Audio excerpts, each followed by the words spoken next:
I'm the, thank you. Thank you for that, Giovanni. Yes, the meeting is being recorded. Thank you. And so my name is Stella Ursua. I'm the Senior Programs and Partnerships Manager here at Grid Alternatives, the LA office. And we have another very, very informational and exciting presentation for you. This is part of our industry partner presentation series, and it's Charging 101, an overview of battery electric truck charging infrastructure. We have some great speakers today. And so we are, again, very, very fortunate to be working with EPRI, with CalSTART, with the CEC on this effort. So if we can go to the next slide here.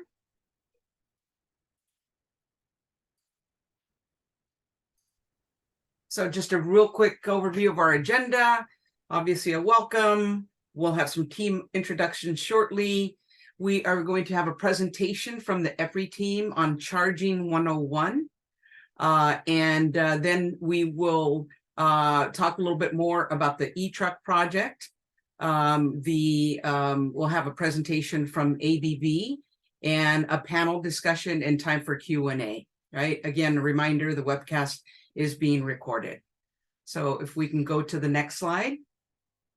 Why don't we go ahead and go around the room? I've already introduced myself. Is Shamika on the call today?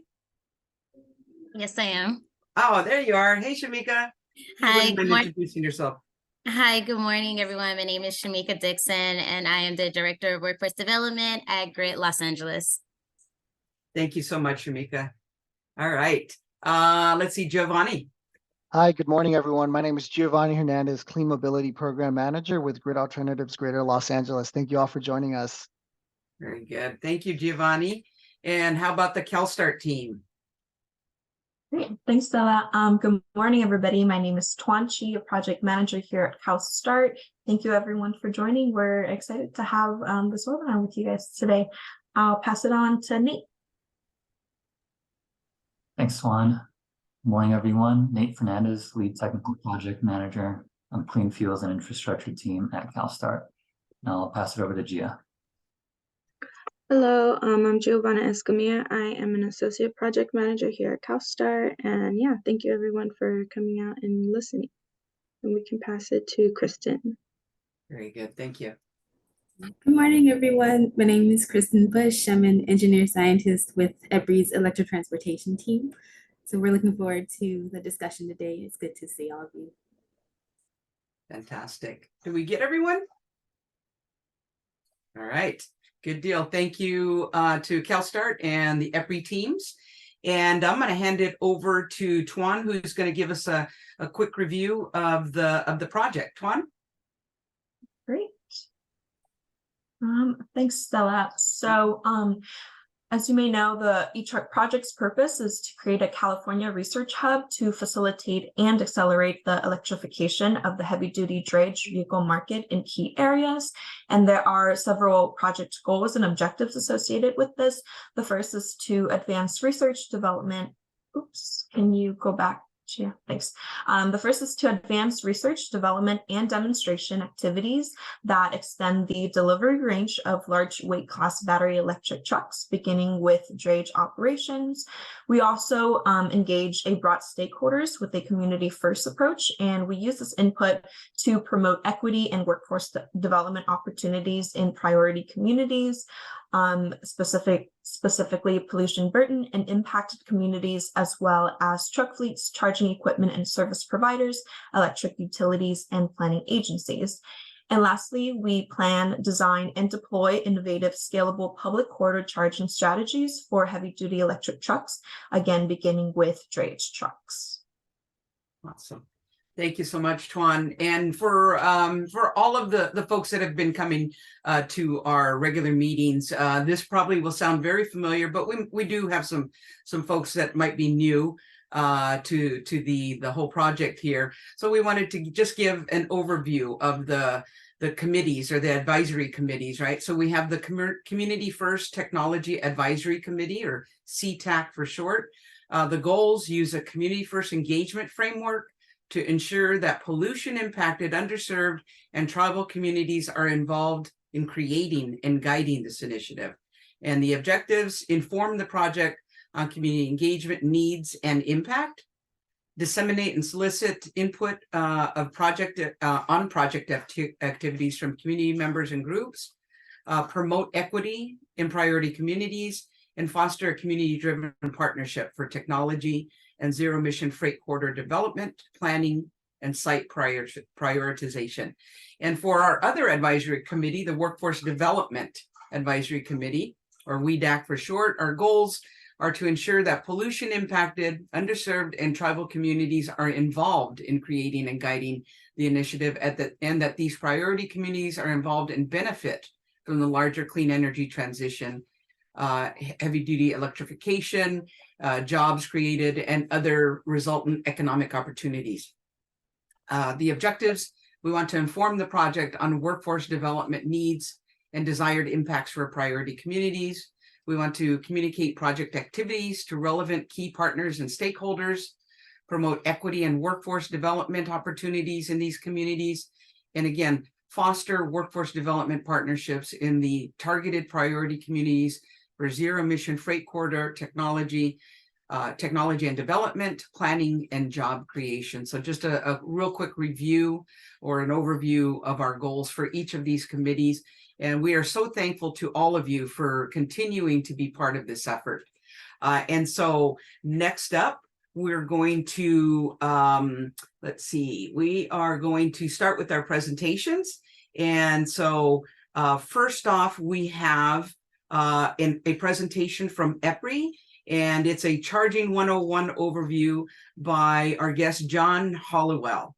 And so, John, if you wouldn't mind introducing yourself, and then you can take it away. Sure.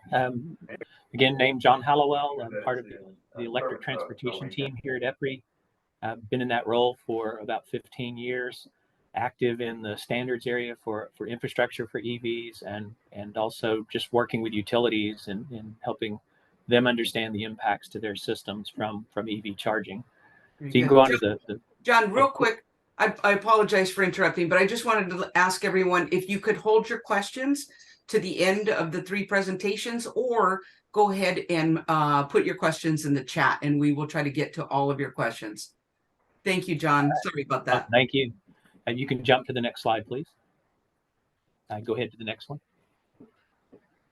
So I always like to put my drinking from the fire hose picture. That there's a lot to talk about in charging, so it's really difficult to do like a 30-minute overview and tell you everything you need to know about charging. But there are some really key aspects about charging that I'll emphasize, and you'll see that I don't really show a lot of pictures of chargers or that sort of thing.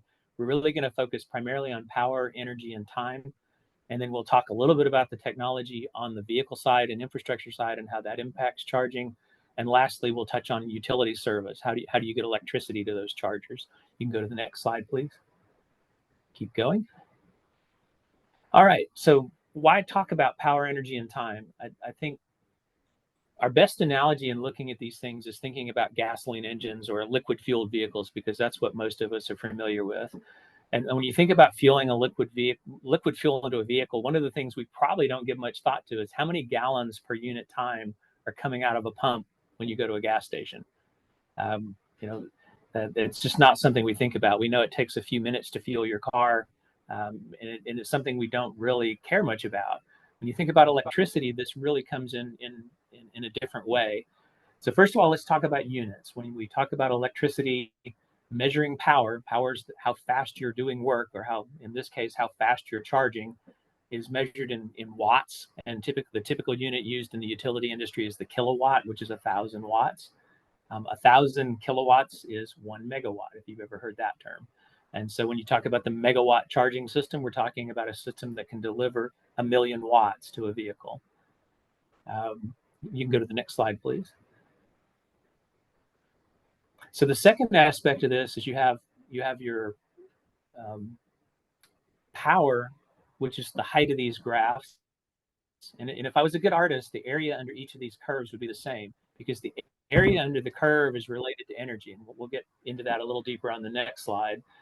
If I go back to my internal combustion analogy, when you think about kilowatt hours, that's the amount of energy delivered. Energy represents how much work you could do, or how far your vehicle can drive on a charge, or how much work it can do.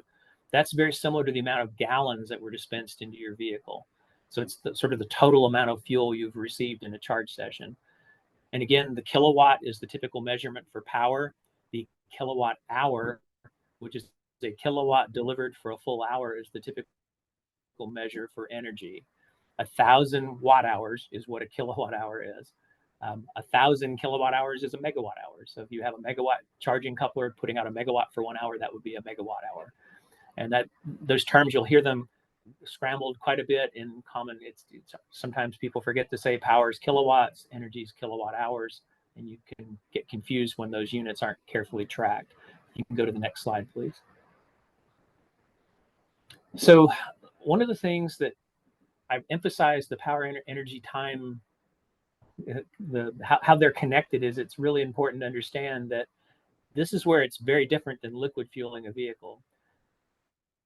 When I talk about the liquid fueling, when we think about cost, how fast you charge your liquid fueled vehicle really doesn't impact cost. It's how many gallons per minute are coming out of that pump at the gas station. Well, you probably have no idea what that is. You just know it takes a few minutes to fuel. So we really don't think much about this on the gasoline side. It's just not something that comes into mind. But on the electricity side, how fast you charge has a very direct coupling to the amount of cost involved in delivering that power. Power is what utilities worry about when they build their system out: the size of transformers, the size of wires, the size of switchgear, how much power the equipment can take. That's sort of the instantaneous concern from a utility. Energy would be how much they generate. So, how much fuel do they run through a nuclear plant or a coal plant, or how much solar is being introduced into the grid over a period of time, that totalized energy. But utilities really focus a lot on that capacity, or the power levels they can deliver. And so when you see this graphic of low, medium, and high, go to the next slide, please. You can kind of relate that to the different types of charging. On the next slide, it's not going forward on mine here. Here we go. All right, so low power, and I've scaled these. When you think about light duty vehicles, you might not think of 19 kilowatts as low power. When we talk about medium and heavy duty vehicles, 19 kilowatts is generally kind of on the low power side. So it's where you have a long period of time to charge your vehicle. If the vehicle's idle for a long period of time, if it sits overnight, independent of how big that vehicle is, if you have enough time, you can accumulate energy. Again, time is your friend when we have electricity. If you have a lot of time, that you can use lower power, which means a lower cost to deliver the fuel. When we think about medium power for heavy duty vehicles, now we're talking going up into the hundreds of kilowatts. And as has happened in the light duty space, we've seen power levels increase over time for light duty vehicles. And so now there's much more overlap. So light duty vehicles use power levels that large vehicles might use for medium and low speed charging. And so there's an overlap in both the technologies and the equipment. A charger that could charge a light duty vehicle could be used with a dump truck or a bus. And so keep that in mind, that there's a lot of sharing across these different standards. I showed pictures here of the coupler, the CCS coupler, which is on the left. That's pretty typical on a lot of the OEM vehicles. On the right is the Tesla proprietary coupler. There's a move underway now to move a lot of the charging to that Tesla coupler under the banner of SAE J3400, which is the North American charging standard. That's a work in progress, but hopefully by the end of the year, we'll have an initial document out that codifies that Tesla coupler for use by other OEMs on the light duty space. I think key things here is that there are the other standards out there. J3068 is not used much in light duty, but it is a standard to allow you to deliver AC current to the vehicle. SAE J1772, the combined charging system, CCS, that delivers DC power to a vehicle, and that would typically be that medium range, up to 400 kilowatts. SAE J1772 has an AC form factor, which delivers up to 19 kilowatts. That's that low power.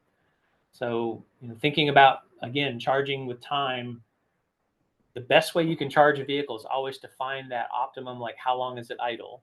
A vehicle that has a continuous work cycle, you may have to charge that at a very high rate of power. But if you can charge at lower power, you'll find your costs will be lower for the fuel. And again, that's not something fleets have had to deal with in the past. You know, how quickly you consume diesel fuel at a pump does not determine price, whereas with electricity, that is a very strong factor. Go to the next slide, please.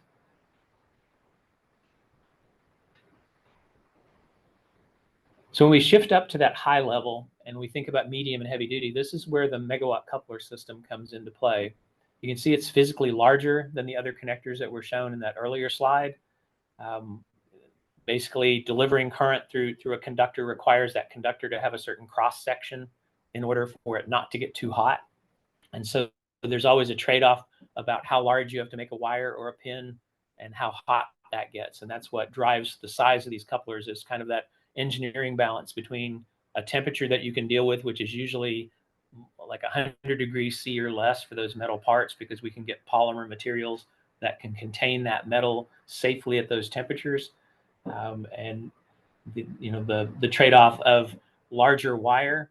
When we think about medium and heavy duty, these are probably more professionally operated vehicles. So the weight and size of a coupler may not be as big a concern from perspective of like dealing with a broad set of consumers charging vehicles. Here you'll have a professional driver plugging the vehicle in and unplugging the vehicle. So you can have equipment that might be larger sized or have assist to make that happen. Trade-offs here are the conductor size to do these very high power levels can be very large. And so that means a large and heavy cable.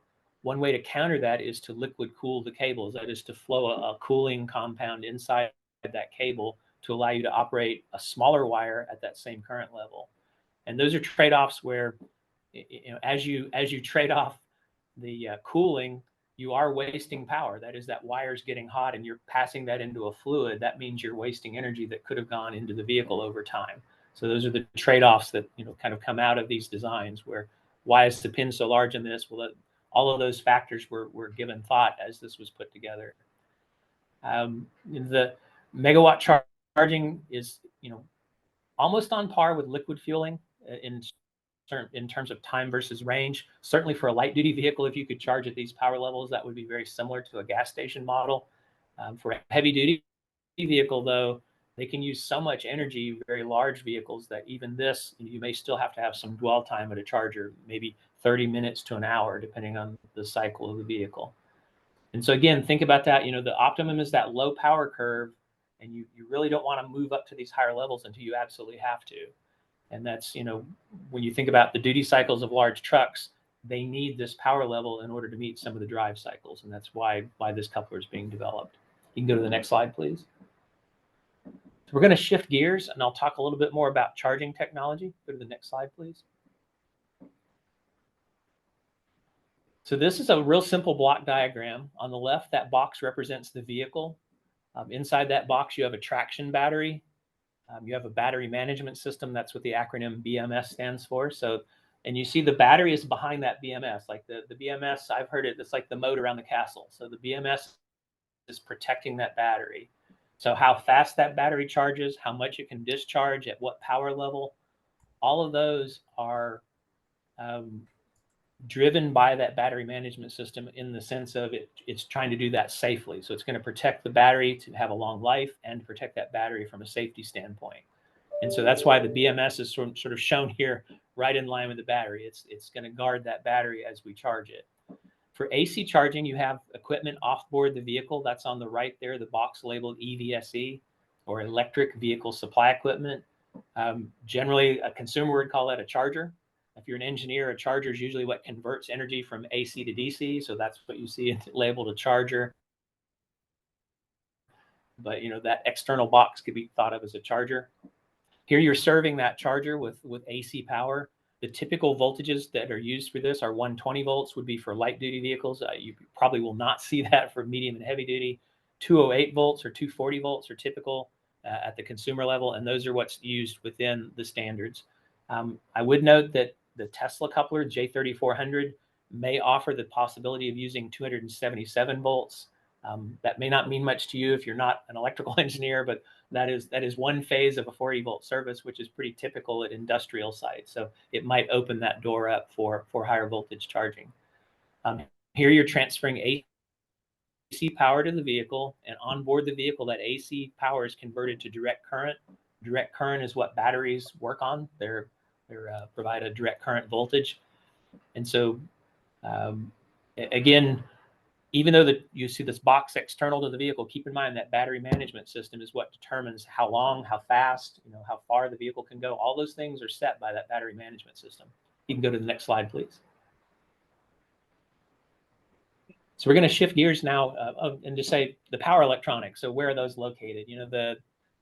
The charger off board on an EV, on an AC charging EV, that external box is really a safety device. It's just making sure that power is provided safely to that vehicle. So it's a contactor and some protection equipment. The actual power electronics that convert AC to DC are on board the vehicle. That means the weight of that charger has to be carried by the vehicle. So one of the compromises industry made was to make that charger have a capacity limited to 20 kilowatts. I did mention a standard called J3068. It does offer the possibility of delivering AC at higher power. We've seen that in some heavy duty vehicles, but not probably the majority are still using what we'll talk about next, which is DC charging. If you can go to the next slide, please. I guess one thing to point out as I get to this one, so similar thing, vehicles, the box on the left there, not really anything changed. You kind of see the same blocks. I didn't talk about there's a 12-volt battery shown there. Well, there's a low voltage battery on these vehicles. And you might say, well, wait a minute, I've got a traction battery. Why am I wasting another battery in that system? Well, a big part of this, again, I mentioned the battery management system, that there are safety aspects of a vehicle. So for instance, if the airbags are triggered on a vehicle, that vehicle will isolate the traction battery from the vehicle systems. The traction battery contains high voltage. It could be up to 1,000 volts DC. Even for heavy duty, they're considering going up to 1,250 volts DC. That voltage could be hazardous in, say, a vehicle that's been damaged in a wreck. So one of the things that 12-volt battery does is provides power to run those safety systems. And so even a fully electric EV still has a 12-volt battery, and it's something you might forget about. That's true on the heavy-duty vehicles as well. When you look at a vehicle for DC charging, I've shown two different ports here. Those, if you look at the combined coupler or combined charging system, those ports are sort of blended. On a Tesla vehicle, the same pins are used to deliver AC and DC. So there's some switching that's not shown here.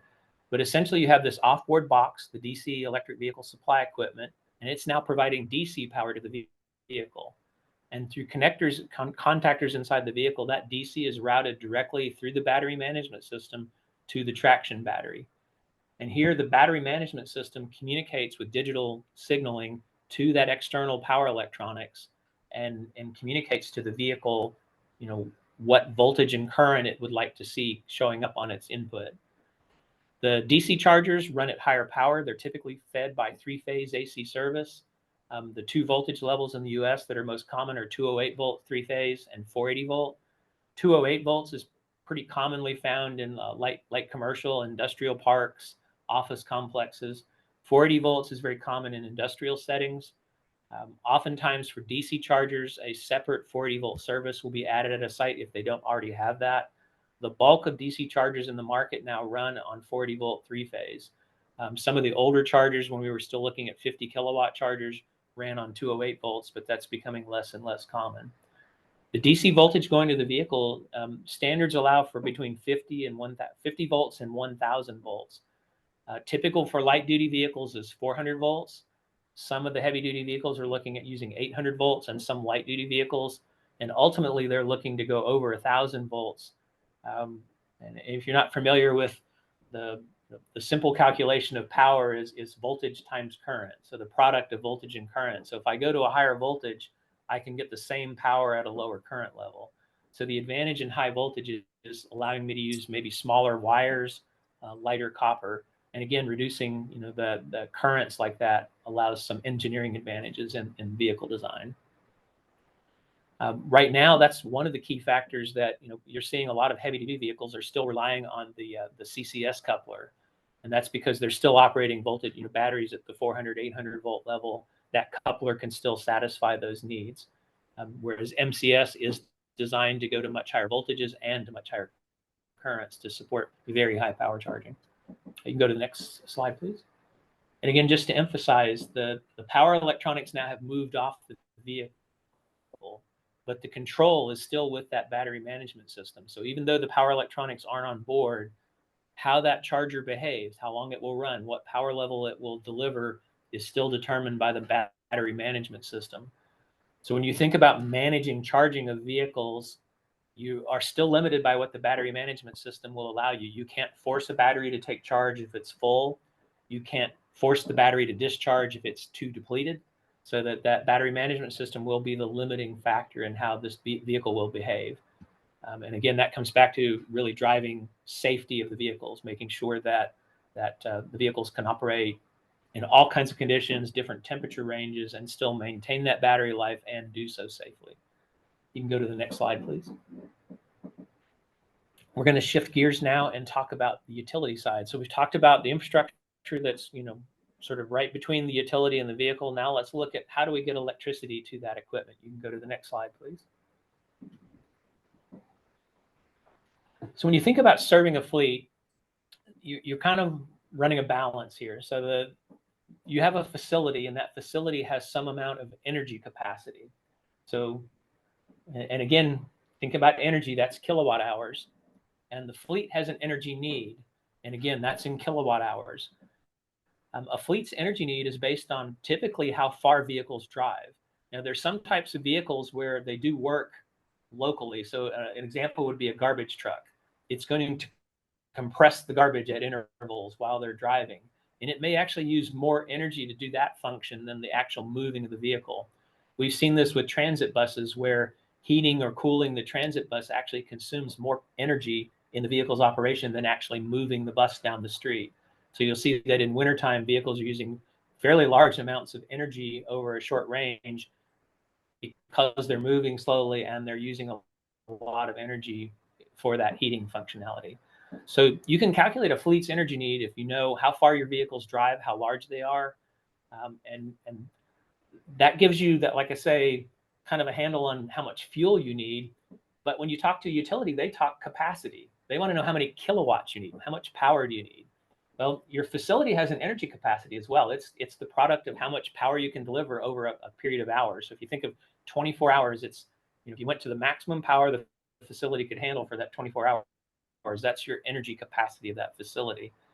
So your fuel need, is in kilowatt hours, that fleet energy need, and you have to balance that with what the facility can deliver. If you need more energy than your facility's system can provide, you need to either upgrade that system or need it to locate another place to park some of your vehicles. And that's that balance that you're always going to be working on with a fleet. And again, utilities focus on capacity because they're worried about how big a transformer do you need? How big are the wires? How big is the substation transformer? How big are the transmission lines that feed the substation? So they're focused on a power capacity, whereas you're really trying to deliver energy to a fleet. And where those two meet is in how much time you have. So again, if you have a vehicle that works 23 hours out of the day, you have 1 hour to deliver the energy need to that vehicle. So that probably will be at high power. If you have a vehicle that has the opposite cycle where it sits 23 hours a day and does its work in an hour, you now have the advantage of 23 hours to spread that energy need, which means you can operate at lower power. There's lots of companies out there that are startups and new entities, some of the larger companies that are very focused on helping fleets understand this balance. There are software packages to really drive into, meeting this balance.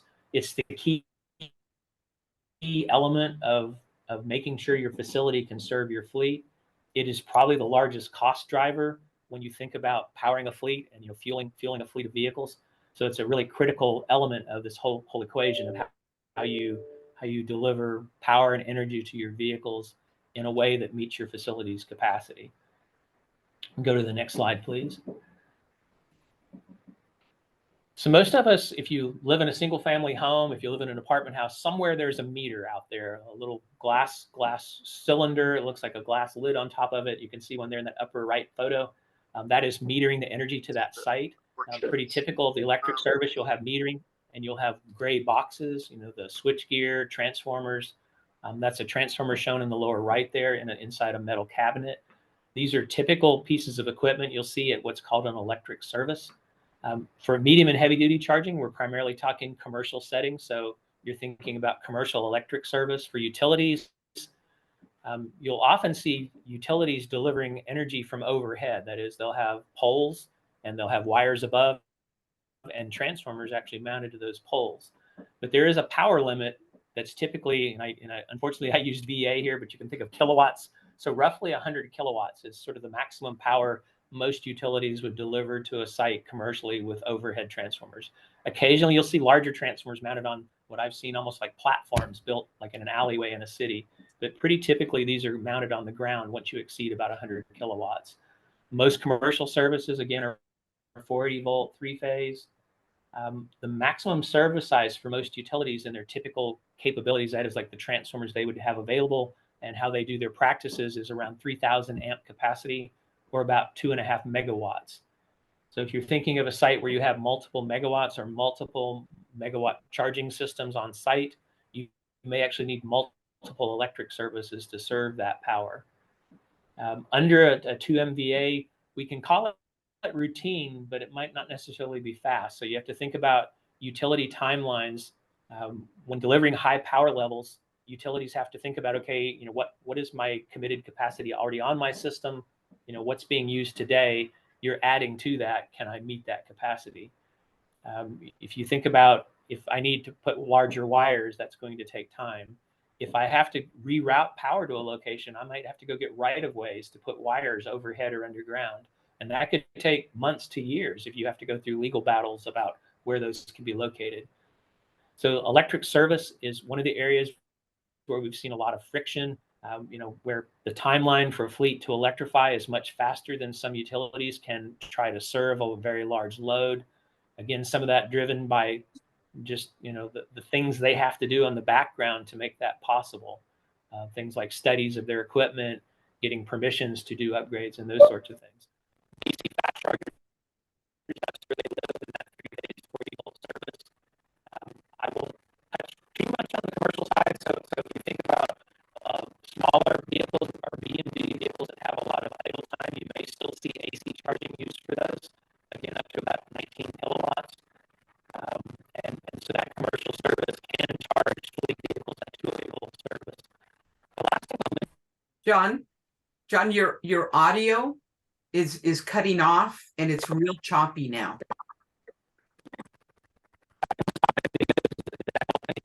No, it's still a little choppy. I'm on my last slide. Maybe it's a good point to just hand it off to Ken here. Okay. All right. Good deal. And so Ken, thank you. You're up next. And so if you could just speak to that last information, if you're able to, that John just provided and is up on the screen, and then if you can jump in with your presentation. Yeah, John, it's real bad, your connection. So Ken? How's my audio? Am I doing all right? It's good. It's good. Okay. Thank you. Sorry about All that. right. I'm Ken Lim, technical leader here at EPRI on the electric transportation team. I've been here for about a year. I'm primarily focused on my background's in deploying charging infrastructure and charging hardware. And my primary focus at EPRI is on the eTRUC project, focusing on the pilot sites and the labs. I think these are still John's slides.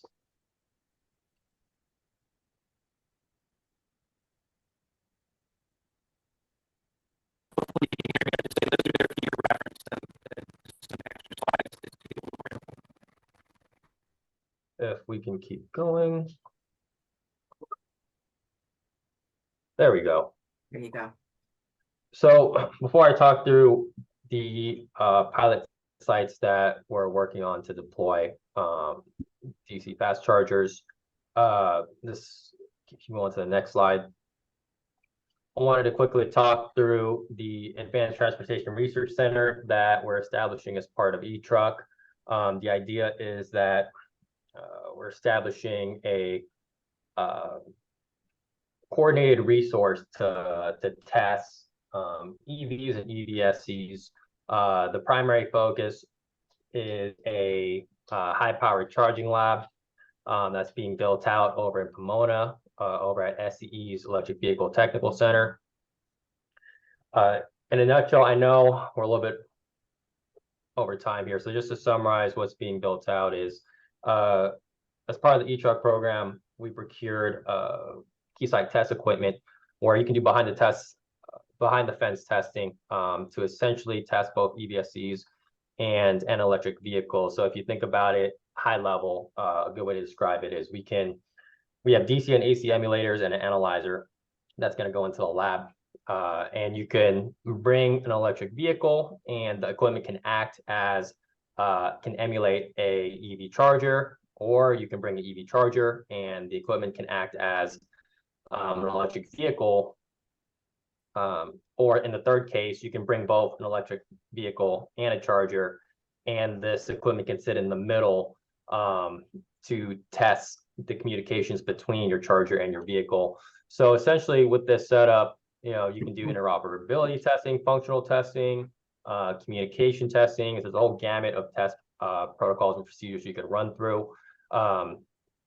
We're tracking right now to have the first phase of this lab open at the end of this year. SE is also building out a second phase over in their Pomona site that's going to have more power and more capability so that you can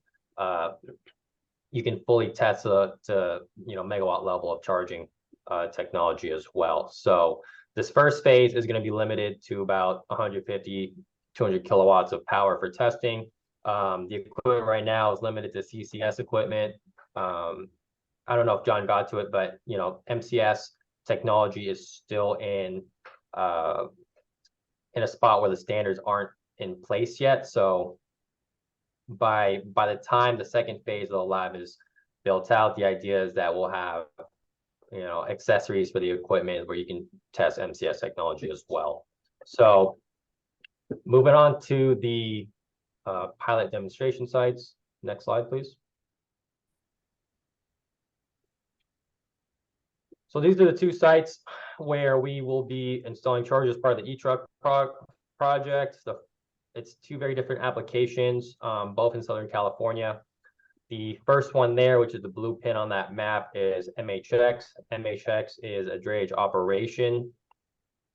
The idea with MHX is interesting. They have a fleet of vehicles that run a drayage operation. So they're just going to the port and back to their warehouse. It's about a 10-mile run, multiple runs throughout the day. And they're utilizing what is called, opportunity charging. Some people call it flash charging. They're essentially creating an operation where instead of charging your vehicle overnight, what's going to happen is the trucks are going to run their routes. When they're back loading and unloading at the warehouse, they'll be charged in that 30-minute time span where their truck is being unloaded and loaded again. So at this location, we're doing 4 CCS chargers. There's no plans to upgrade to megawatt level charging because of the need of this site. It wasn't deemed necessary to provide that level of power. And this site is what we're calling a quasi-public as well. MHX has their own fleet of trucks that they've purchased, but they are also opening up their yard to on-call trucks. And so if there's availability at the chargers, they will allow for a short list of trucks to also come in and charge at their yard. The second site is the Travel Centers of America site, right off the I-10 interstate. At this location, it's geared more towards trucks that are doing longer distances. So this is a prime candidate to install an MCS unit or a megawatt level charger. So the idea here is to install 1 CCS charger at this time until MCS is ready and in a production ready state. And then we're going to upgrade that site to have a megawatt level charger in the future. So eTRUC scope here is just one lane of this truck stop. Travel Centers has a separate project where they're installing additional lanes for DCFC charging stations as well. So with that, I know we're going to save questions for later, but I'm going to pass it on to Devin for her slides. Well, sorry, real quick, if we can go back, we do still have a couple of minutes before we allotted time here to Devin. I see that John Oh, okay. called back on his phone, and I want to see if John would be able to quickly wrap up where he kind of left off on his slides. John, do you think you'd be able to do that? Yeah, we had just we have that would like be fine. 6 minutes left before we were gonna wrap up to Devin. I apologize everyone for jumping around here, but just making it work now since John came back, and we do still have some minutes allotted here for the EPRI team to finish their presentation. Thanks. All right, Jeremy. thank you. And I can go ahead and turn on my video. I'm kind of doubling up here, so I'm using my phone for audio and the computer for video. And you can go back a couple slides there. All right, so this is basically some appendix material I put in. Go back one more slide. I think that'll kind of get us where we left off. As Ken mentioned, MCS is a bit of a work in progress right now. There's a lot of testing going on. You'll see vendors are actually putting out prototype materials. They're working on their tooling. And one of the questions would be like, who makes this equipment? So I provided links here to 4 different lists. Energy Star is an energy saving, like idle power saving program that the government has. So Energy Star has a list of equipment that's pretty thorough, primarily focused on AC charging. Plug-in America has a home charger list. Go Electric Drive has a little bit broader list. EPRI has a vetted product list where we have gone out and interviewed vendors for sort of what qualifications their products meet. And we don't make a judgment about what you should or shouldn't have, but we list those with kind of a checklist. And so those are 4 lists you can check out. For AC equipment, there are over about 150 vendors that make that equipment. DC charging, there's probably about 40 to 50 companies making DC charging hardware. So there's quite a few companies in this space, lots of different products trying to address all kinds of different use cases and situations. If you go forward go forward a slide there. And again, I'll move through these pretty quickly. So that's the vetted product list link and describes it a little more. You can go to the next slide. These are examples of AC chargers and what they look like. You can go to the next slide. This is the typical service. So this is actually a site in California where I think it was 47 or 48 charge stations. This is an AC charging site. You can see fairly large gray cabinets. So when you get into these fleet settings where there are lots of chargers, the equipment you think about this equipment takes up space. It's not always the prettiest equipment. So you might want to think about that. General thoughts on AC charging. These are, on the order of, they can be low cost. They can go up to thousands of dollars depending on, what work you have to do to install them. And again, support about 19 kilowatts. You can go to the next slide. DC charging examples on the left is a single 75 kilowatt, or I think now that this company makes a charger up to 175 kilowatts in that single form factor. On the right is an example of a public charge site that has multiple fast chargers. You can think about fleet charging is probably going to have a little bit different setup when you go to medium duty vehicles because they're larger. They may need to drive past the charger, so you might have drive-through lanes. That's more typical of what you'll see for trucks. I did not have a good photo of a drive-through lane to give you, but all that equipment you see in the background in the right photo is part of that charging site. There's power equipment cabinets. So you have to keep in mind, it's not just those posts, but you have to accommodate all of that hardware as well on your site. You can go forward. There's, again, another example, a Tesla supercharger site. You can go forward. Some basic thoughts on DC. I won't dwell there. Go forward one more. And I'll just stop here just to say there are some slides in here. There are other charging technologies out there. You can use wireless charging. And so I did put a couple slides in that describe that if you want to keep going. And then overhead charging and horizontal that's available for buses and large vehicles. So there are SAE standards for that. I gave you a couple slides to summarize some of the standards that are out there, both the National Electric Code, which describes how to install the hardware. SAE has standards around the equipment, and you keep going. And then DC charging, same thing, different standards for those. There are multiple standards out there. So apologies about the audio. Hopefully that didn't leave you hanging there. Thank you for that, John. Thank you for working through the audio situation. That was a great presentation. And to everyone out there, there is no test, so you don't have to remember all of this. That was a lot that John shared. And Ken shared as well. So thank you. Next up, we have Devin Schlater from ABB, and Devin is going to talk to us about fleet and transit solutions. And so, Devin, if you want to take the lead here. All right. Thank you, Stella. Hi, everyone. My name is Devin, and I am the Business Development Manager for Fleet and Transit Solutions at ABB eMobility. I've got a background kind of both in fuel and in electricity. I started my career in the fuel industry. Don't hold it against me, but I did a lot of bulk fuel purchasing. I interacted with the fuel cards that the company provided, and through that, worked with a lot of different fleets. But on the bulk fuel purchasing side, that's where I spent a lot of the time there. I managed the internal dispatch team. I managed external dispatch. I did a lot of freight rate negotiations with third-party carriers, and then working on that fuel purchasing in multiple different markets, kind of understanding how the fuel industry works. From there, I went to Dominion Energy for a couple of years. I live in Virginia. I was on their electrification team where I focused on some internal and external programs. And I was also part of the team that created Dominion's plan to electrify their own fleet, and then also worked on a few projects to stand up some external customer facing programs. So kind of accidentally, this position when I came over at ABB was kind of perfect for me.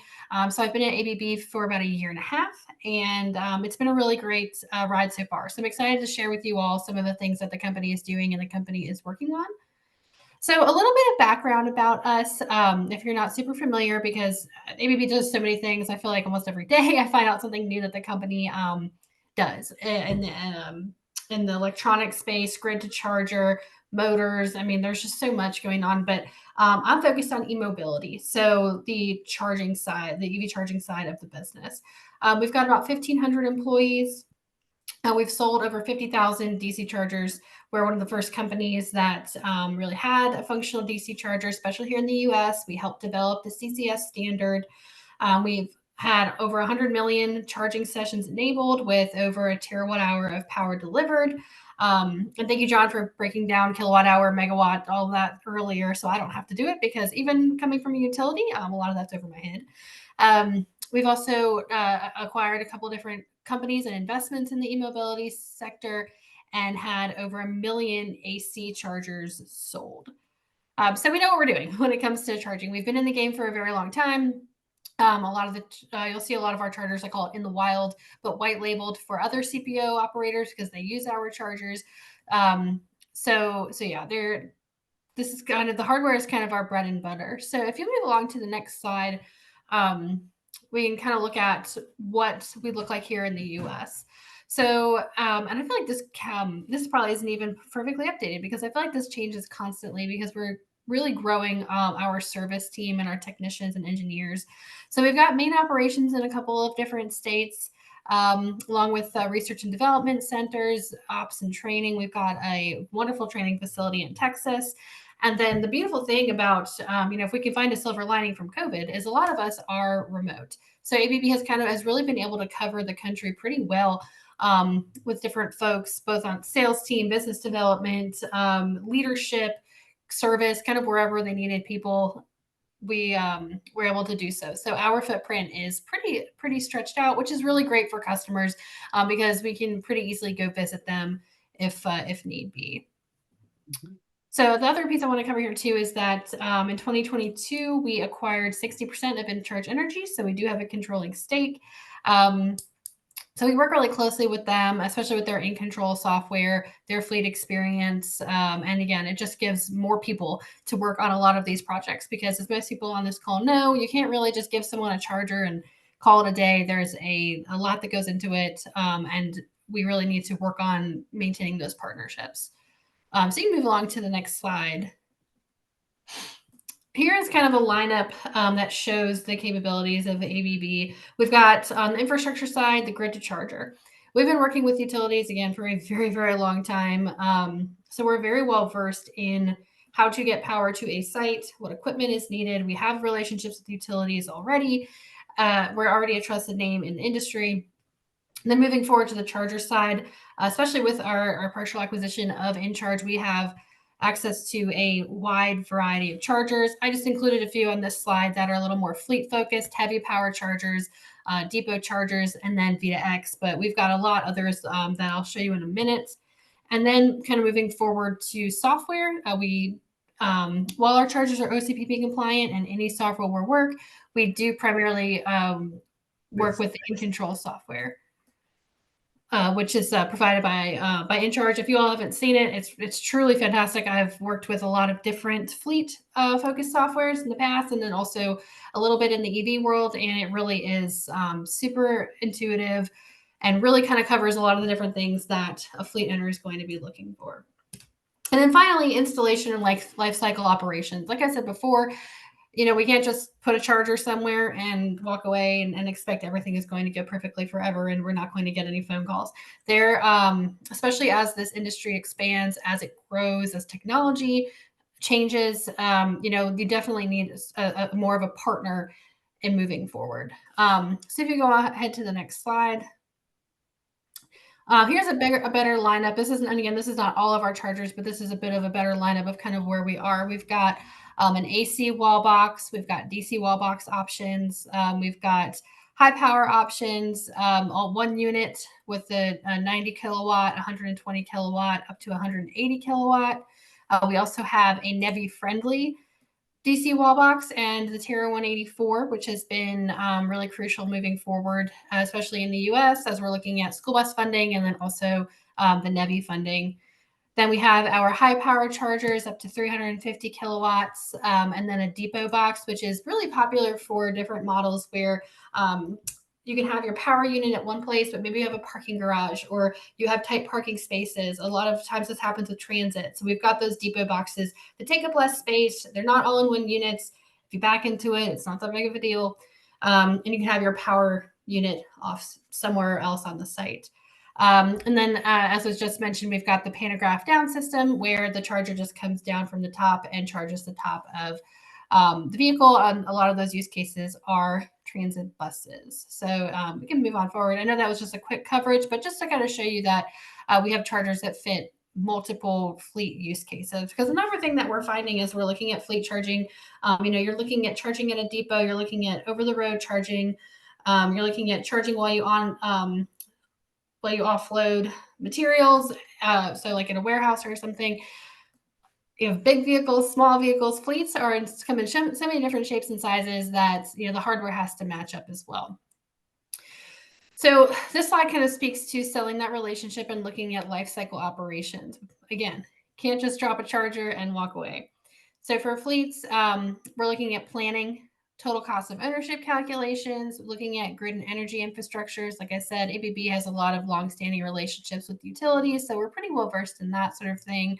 Then also looking at energy production and consumption, route analysis, where on your site should you put these chargers? Do you have a site? Are you looking more for a public or semi-public charging where you want to have a fleet depot? What is that going to look like? How should we plan that? What size should the spaces be for your trucks to park? Do you have a mixed fleet? Do we need multi-size spaces? How's traffic going to flow?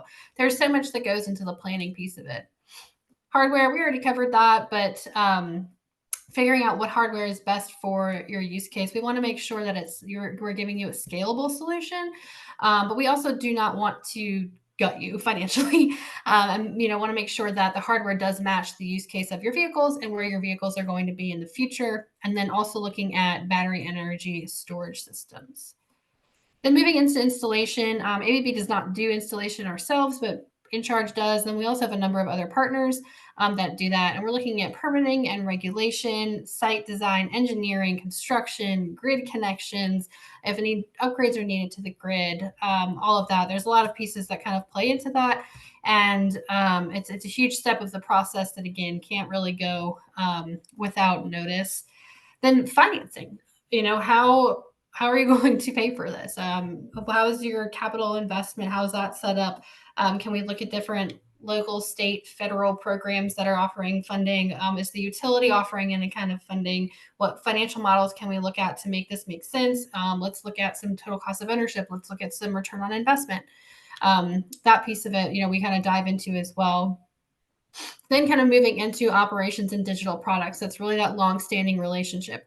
We want to make sure that your software matches what your work you're doing, what your fleet's going to do. Does it need a component that features some public charging if you're going to work with a couple of different trucking companies and allow them to charge at your behind the fence charging? Are you going to look at a completely open truck depot that anybody can come in and out of? Then the support side of it too, remote and on-site technical support. Do we need to train some of your own folks to learn how to work on these chargers? Do we need to set up some sort of SLA to make sure that your charger uptime goals are met? What about the software side? Do we want to talk about different things that we need to enhance or add to our software or your existing software to really fit your need? There are so many pieces of that puzzle that we need to be proactive about when looking at a fleet project. Then also, kind of, is there a mobile app? What happens with roaming? Are we going to have any roaming charges? What like wireless service are you using? Billing, that's another really big thing. Are you using like a Voyager card or a CFN card or a Fuelman card, integrating with those as well? So, we're really trying to capture the full customer journey. And I think that, even if you're not working with ABB, if you're working with another EVSE provider or just kind of getting started, it's really, really important to consider all of these steps. So we can move on to the next slide. Devin, real quick question. Are you located here in California? I am not. I live in Virginia. Oh, okay. I mean, ABB. Do you have an ABB? Yes. InCharge does. I think ABB does too. Yeah. Okay. All right. If you can just wrap this up. Yeah. Thank you. Appreciate that. Okay. Oh yeah. Sorry, I'm over time.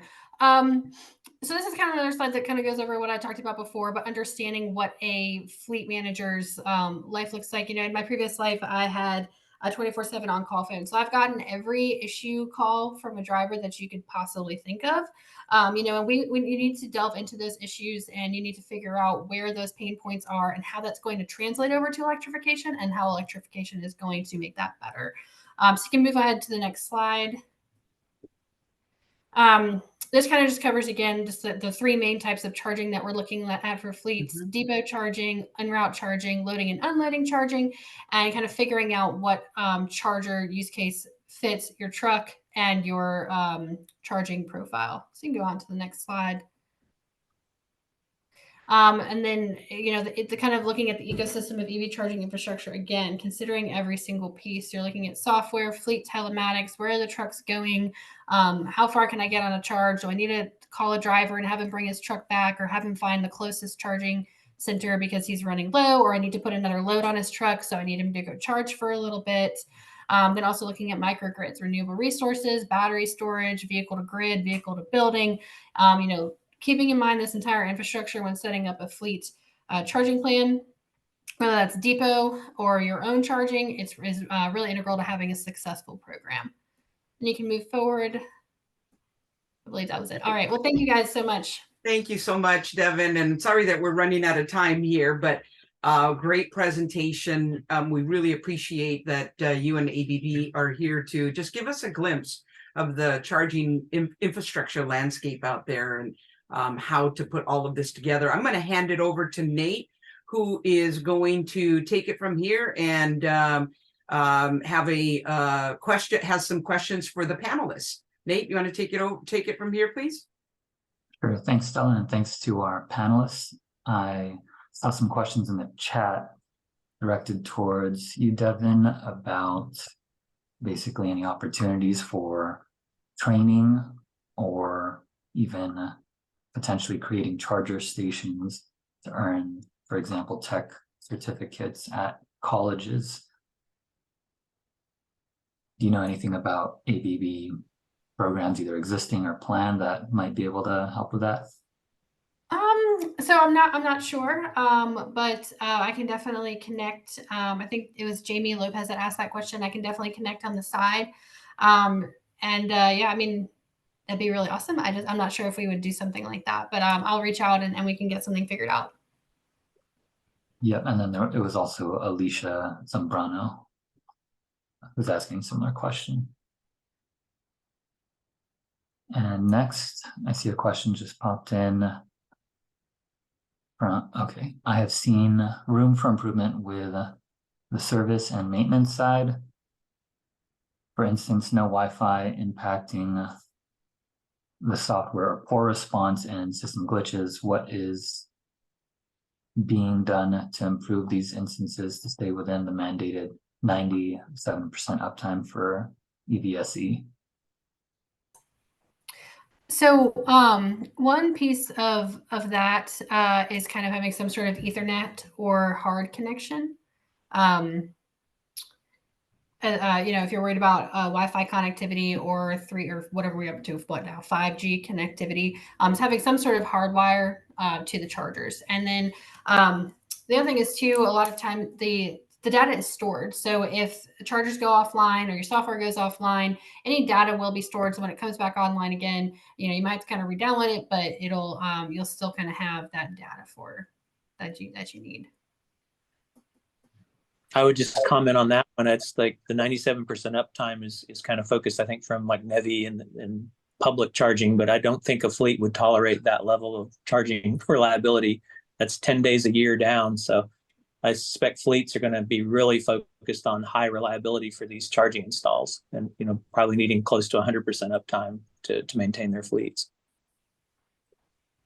Yeah, and when we are working with different fleets too, we're looking at kind of backup options. A real big thing for that is going to be battery storage. So again, if you have some sort of power outage or you're getting close to like a demand limit, you've got that battery storage available to you. There are also different kind of like generators, and that's not the most ideal solution because again, you are using fuel, but having propane and kind of keeping those with charger uptime. Because a lot of a charger doesn't have to be connected to Wi-Fi to function.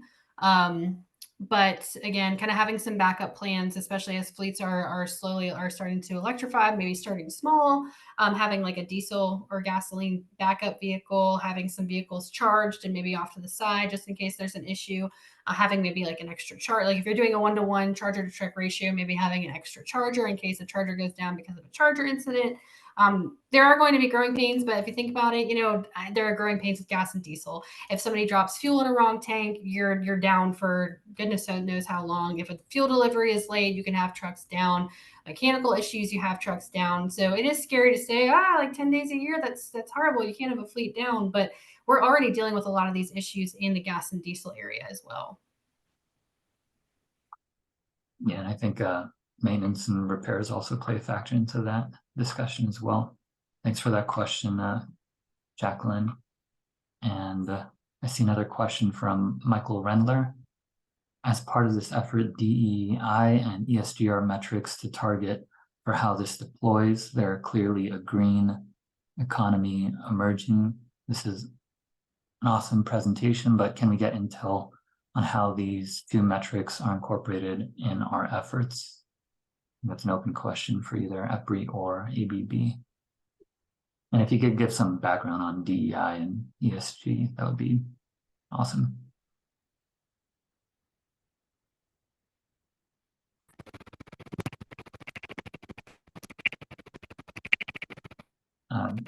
John, are you John, there? Yeah, I think your audio is picking up.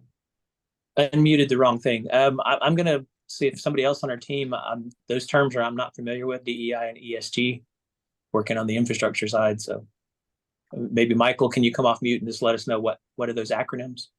Yeah, can you hear me okay? DEI Yes. is diversity, equity, and inclusion, and Okay. ESG is environmental social governance. And this is how they're measuring a lot of, what there has been labeled triple bottom line, which for me is like really how we're going to put community first, which I saw as the mission of the whole effort.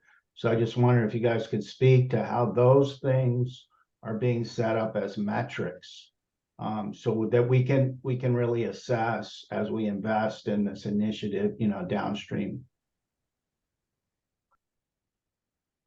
Kristen, do you want to take that one? Yeah, I can try to. I think in moving forward with the project, we are still in a pretty early stage as far as the build out of the actual infrastructure, but that is something that we want to take into account mainly with our advisory committees, getting their input to see what areas we should be focusing on. And I think that's really what the basis of our work with DEI and ESG in this field is having them at the table and getting their firsthand perspective so that we're aware of the correct steps that we need to take and that we aren't acting too prematurely or putting measures in place that aren't beneficial or aren't significant for their actual needs. But yeah, that's just a brief answer, but if anyone else wants to chime in, feel free to. Yeah, it's a bit still in the works, actually spelling it out, but I know there have been talks, especially with our modeling and heat map work in progress, overlaying that information and data that we collect and that we began processing with sort of information you see on things like CalEnviroscreen and other models showing disadvantage in low-income communities. So definitely looking forward to future CTAC and WEDAC meetings where we can both present what we have going on right now and also get some guidance and make sure that we didn't leave anything out. Thanks for that question, Michael. Next, we have another question from Jaime Lopez. Is there a possibility to create a system to just swap low charge battery packs on the vehicles with a fully charged packs in charging station? So that's a tricky one. There's a lot that goes into it. The batteries are really heavy, and then the infrastructure to snap them in, snap them out. It's not really quite that easy.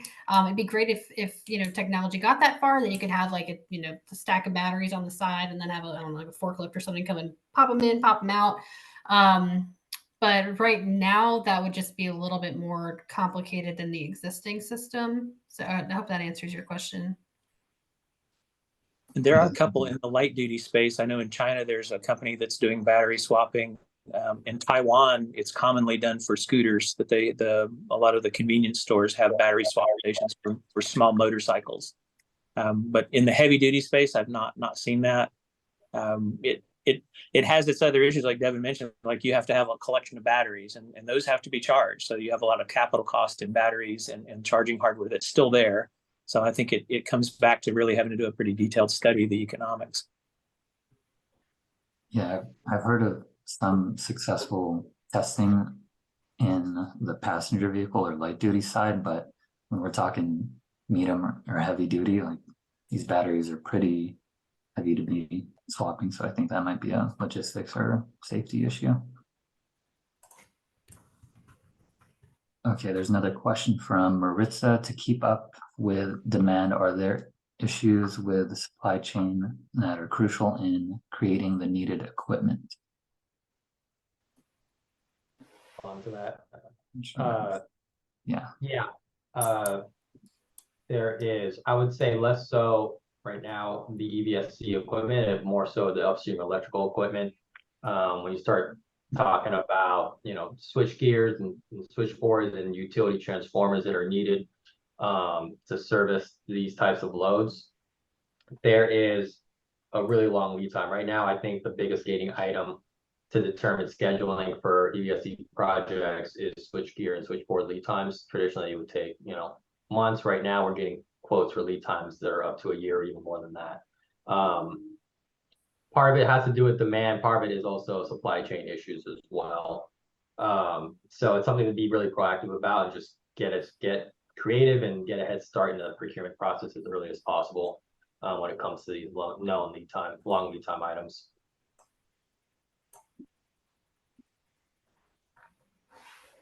And I know there's a big battery need. Do you know, Devin, if that's a big issue for ABB, or does that not really play into your product list?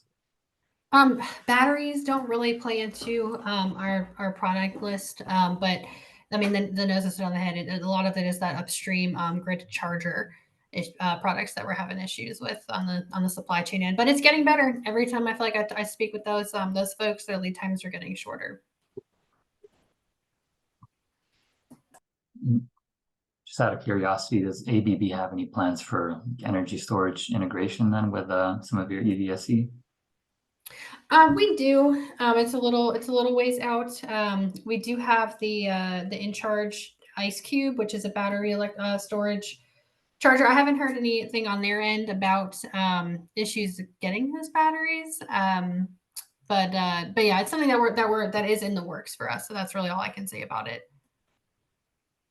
Okay, I know we're running out of time a bit, so maybe this will be the last question from Kimberly Collins. Generally, how does the public and private site use work? Thanks, great presentations. Maybe Kimberly, I don't know if you could expand on that.